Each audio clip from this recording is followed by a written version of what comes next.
I am beating every N64 game, and I mean all of them. The twist is, the next game I play is randomly selected, so I have no clue what's coming next. This is the journey to beating every N64 game. Game number 91, Jinsei Game 64. Released exclusively in Japan in 1999, this game was developed and published by Takara. So we're back to Japan once again, and man, this one is just so weird. The title basically translates to the game of life. No, not that automaton made by John Conway. It's that board game you might have played as a kid. You know, the one with the colorful spinning wheel? Well, it turns out this game is pretty popular in Japan as well. So popular that there was an N64 game made for it. This is the first board game in the challenge so far. I guess unless you count Mario Party. Now, you might remember this being a nice wholesome board game you played with your family as a kid, but this is a bit different. Let's get to it. Also, quick shout out to Who Was Phone on GameFAQs for writing translation guides for most of these Japanese titles. They've been extremely helpful during this challenge, link in the description. So the only real mode to play here is just playing the board game itself, so we need to win that to beat this game. You can play in multiple ways: exciting mode, pair mode, or tag mode. Exciting mode is free for all, pair mode is teams, and tag mode is versus. I just went with exciting mode as that seems to be the standard way to play. After picking the number of human players, it asked me if I wanted to make my own character. Obviously, I said yes. I put in my real birth date, and there's also fields for gender and blood type for whatever reason. Then it had me change the appearance of my character. It put me in a dress by default, but whatever. I think I could rock it. Honestly, I was surprised at how many options there were. For the nose choice alone, there were 28 different ones. Like, wow. So I messed around with it for a while, and I think I captured my look perfectly. So one thing that's different about life in Japan versus the game in the US is what stage you start at. In the US, everyone starts out as an adult, if I remember correctly. But in this game, you choose to start as a baby, be in elementary school, middle school, or high school. I made us all start as babies. Then you choose the map you want to play on. There's either the easy map, careful map, addicting map, or handmade map. I think you can have a custom made one. It gives a time estimate for each one, and the smallest one said 2.5 hours, so yeah, I went with that. So then it's finally into the game itself. There's this little kid angel who basically teaches you about the game and gives info on certain things that happen during play. My turn was up first, and there's a lot of info on the screen during your turn. The choices you can make on the left are spin the wheel, view your stats, check the map, use cards, and save. The 4 values in the bottom left are your intelligence, stamina, sense, and moral levels. Then in the middle it shows your name, job, favorite activity, and your money. So I spun the wheel using the joystick and I got a 3. I don't think there's any kind of way to manipulate the wheel or anything like that. I landed on a yellow star space, which is a joy space. Basically, there's 2 standard spaces, joy and sad spaces, littered throughout the board. A joy space brings a good event. So I went to the playground and became friends with Moriko, whoever that is. We had a good time playing together, and I gained some stats. You have to watch the AI play through their turns, which is a bit annoying, but at least they do go quickly. The second player landed on a sad space. It showed him lying in the crib, and a flying demon came in the room. I'm not really sure what happened, but it said something bad happened to his heart, and he lost a bunch of stats. Player 3 landed on a chance space, the one with the thumbs up. This can either assign you a new job or a random card. Although if you're still a baby, you can't get a job, so you just get a card no matter what. On my next turn, I got another joy space. This time I met a doggy at a park, and I felt brave enough to pet it. The dog enjoyed this, and we both had a good time. Again, I got a bunch of stat points. There's all kinds of strange events like this on the joy and sad spaces. On the same turn, one of the CPUs used that card they obtained on the last turn. It summoned that demon guy from before who spun a wheel with what I presume are a bunch of bad things. Apparently, the one it landed on set all our job levels to 1, but like, we're all babies, so I don't think it did anything? I don't know. Stuff's hard to understand. So remember how I said there were some weird cutscenes? Yeah, here's one of them. The computer was on a joy space and they were playing on the roof. Oh no, that's not safe for a baby. Oh my god, they fell. But then a flying butt? It comes out of nowhere and saves them. I have no idea what it's supposed to be, but my translator tool called it 2 cake. So, Yeah. Then there's the time where one of the computers went to the park and there was a shady looking gang of cats there. The cats jumped him, but I guess the baby came out on top because he was happy and gained stats. And look at this! This kid had to go to the doctors for a simple checkup. But he got unlucky and the person seeing him actually ended up being Dr. Butt. I'm not kidding. This is really what it says. It says, "You're sick, so you need an injection. Whip out your bottom." After a few turns, we made it to a checkpoint area. This advances you to the next stage in life, elementary school. I'm not really sure what the two choices you're offered are for. I just picked the same thing the computer picked, honestly. From now on, your character model is a little kid instead of a baby. Someone played another one of those demon cards, and this time we were all attacked by those alien butt things. Lucky for me, I earned an insurance card earlier, which prevented me from losing my stats. So another type of space players can land on is a minigame space. I believe there are 8 minigames in total, and they're kinda fun. The one we played here had us on a soccer field, and there's a bunch of stuff scrolling by. You know, the usual stuff: bombs, missiles, and butt aliens. If the butt gets you, you get eliminated, and the bombs and missiles stun you and take away your points. Whoever gets the most good stuff wins. Luckily it was me, and I got a significant stat boost. There was another minigame where we all dug holes looking for gold. And of course, watch out for the alien butt coming to abduct you. I think this one is pretty much all luck other than avoiding the alien. The life events just kept getting weirder. One of the computers was in class and thought he could let out a stealth fart, but everyone heard it, especially the girl he liked, and he was real embarrassed. This made his sense stat drop, which is what helps you find a romantic partner. My spins kept getting low rolls, but eventually I made it to the next milestone. I moved on to middle school. Here, you make a choice as to which club you want to join. There's actually a huge number of choices, and I think it does affect the outcome of the game in some way. Mainly the events you experience during play. Also, one of the clubs was called a cult club, which, yeah, I don't know what that's all about. I went with music club. Back to the mini-games, there were a couple new ones here. Now we were on top of a train jumping rope that aliens were turning for whatever reason. The animations with the players just look so awkward. It's just an exercise in timing, but I messed up and got knocked out. Turns out only one player loses here. So glad it was me, oh yeah. Then there was this balloon pumping minigame. I think this one's just pure luck as well. You can pump air into the balloon as much as you want, but if you pump it too far, it pops. Whoever it pops over gets some kind of black sludge dumped on them and loses. I'm starting to think these minigames gave my character chronic dry eye or something, but that's okay. He just took a nap and was cured. Take that, Ben Stein. And then one of the computers was calmly sitting in biology class when he was abducted by a butt alien. Turns out the lecture was on probing him, I think. I don't know, this game's so weird. Despite taking ages to do so, I eventually made it to the next milestone, high school. Look, I was a late bloomer this game, alright? Again, you join a club, so I went with judo this time. I gotta beat up the other players if they try to use one of those negative cards on me, you know? Immediately after this, I landed on a heart space. This is part of a romantic branch of the game, because a big thing to strive for in the game is a romantic partner. Here, you can either seek an encounter with someone new, go on a date with someone you've met, propose to someone, or freshen yourself up if you're feeling gross. I just decided to freshen myself up because I was playing for the late game, even though I had literally no strategy, so this may have been a horrible play.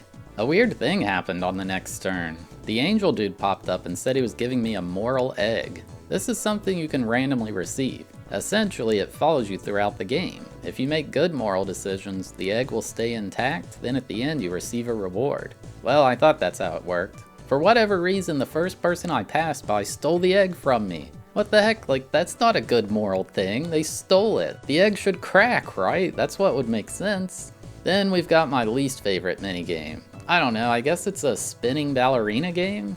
You have to wind yourself up, then spin into the others to try to knock them off into the lava. The physics on this one are unbelievably janky. I genuinely have no clue why I got knocked off so early. It's like a horrible version of bumper balls from Mario Party.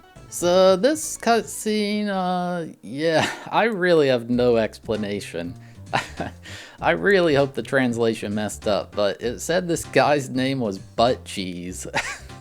I think I think this was supposed to be a negative event where everyone's houses get demolished, but none of us owned property, so butt cheese didn't really achieve anything. Even though I was the slowest to do it, I eventually made it to the final milestone, graduating high school. This is where you officially become an adult. You can either choose to go directly into the workforce or attend university.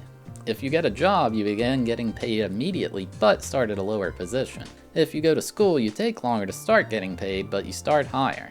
I think going to school is the better play. Well, at least in this game it is. A couple turns later, I reached the university entrance exam. There are 3 different ones you can try to get into, and it shows your odds of passing the exam. The one I went to had a 90% chance of passing, so I think it was the worst one.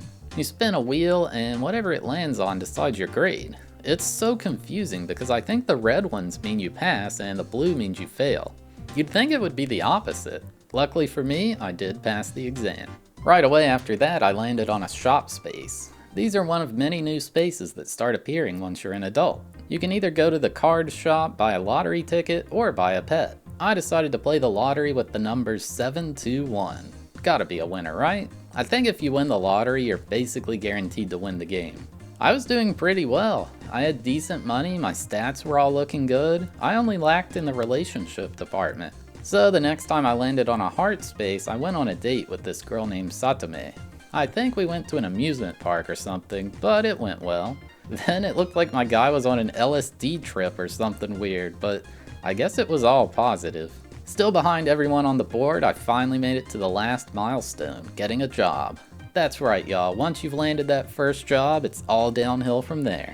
There's all kinds of different career paths to take. You can be a game dev, a manga artist, own a shop, be a doctor, or a lawyer. Then you can do some wild stuff like being a superhero or being a model or a pro gambler. Aw man, I can't wait till the sequel to this game where I get to play pachinko all day. Certain jobs will provide more stable income while others are much more volatile. For example, if you become a lawyer, you'll know what you're going to make generally. Whereas if you become a superhero, you'll hardly make any money until you've done it for a while, then you make bank.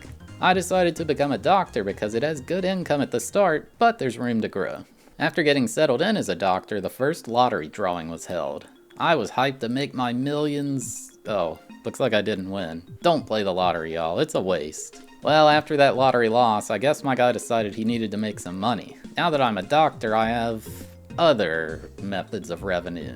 I actually don't know what happened here because the translation messed up, but it sure looks like I sold some hippie some drugs. I got a bunch of money after the event, so I'll take it. You'd think I'd get in trouble for that, but no. It was one of the other players who got in trouble. They landed on the jail space, which sends you to the jail map for 3 turns. It's filled with nearly all sad spaces, so you definitely don't want to end up there. The events in jail are even wilder. The person was being interrogated, but it turns out the detective was secretly some guy in a fancy robe. And then they decided to fight for some reason? I have no idea what's going on here. Man, this game was going so well. I had a good career, all my opponents were getting screwed over, but all good things come to an end, right? Someone landed on a revenge space. This calls that devil guy over, and it's a lot like the Boo in Mario Party. They decided to steal money from me, and oh my god, it let them take 15,000 yen, which was basically all I had. That seems OP, like, come on man. I was in the dumps, but thankfully it was payday for me. When you pass a red space, you get paid from your job. Not only that, but if your stats are high enough, you get promoted. Mine were high enough to become a fully fledged doctor now instead of just a resident. The way you actually get paid is weird. You can earn a range of money depending on your job, and the amount you get per payday is decided by spinning the wheel. So there's this strange space players can rarely land on called a time warp. The one in jail landed on it, and we all got warped to a new area. Some person whose hair looks a lot like Princess Leia came up and said they needed help. Their friend is hidden behind one of these rocks, but they don't know which one. So we all have to choose a rock and hope it's the one with their friend. If it is, we get a reward.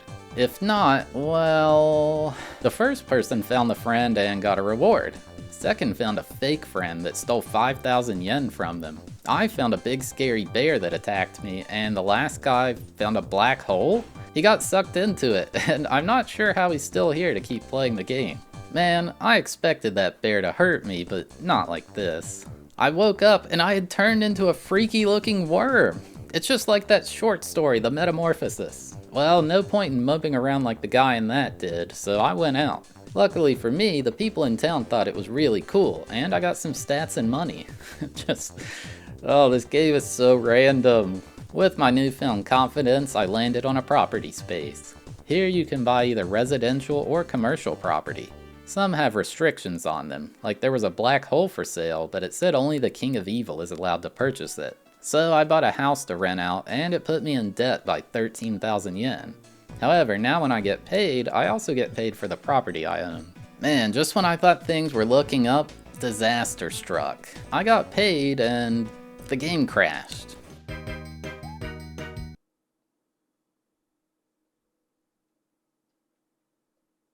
Oh no, no, no, no, no, no! There was literally nothing I could do. It was a full-on hard lock. Man, we were so far into the game, and now, gotta go all the way back. Unfortunately, our story as a doctor who had everything stolen from him ends here. I had to start all over with a brand new match. It turns out you can save during a match, but I was being lazy and never did that. I won't walk you guys through the entire game again, so let's skip ahead. This time around, I managed to get married. I even did it before I graduated university. Basically, after you've gone on enough good dates with someone, you can propose to them. I don't know how long you have to wait, but I guess I was past that threshold. I think it's pretty cool once you get married that your partner's riding around in the car with you. The best part of it though is now when I get paid, I also get paid from their job. Double money, heck yeah. I ran into a new minigame on this attempt as well. We're sprinting along the floor with a wet cloth. Essentially, you just hold the A button until you reach the white line. You try to let go directly on it. Whoever slides the furthest wins, but if you hit the bucket, you lose stats. I lost the game, but I got an even better reward a couple turns later. My wife and I struck oil! I didn't even know we were digging for it, but heck yeah, dude. Then a few turns after that, I landed on a shop space and decided to buy a pet. I went with the dog and named it Mojo, like my amazing golden doodle.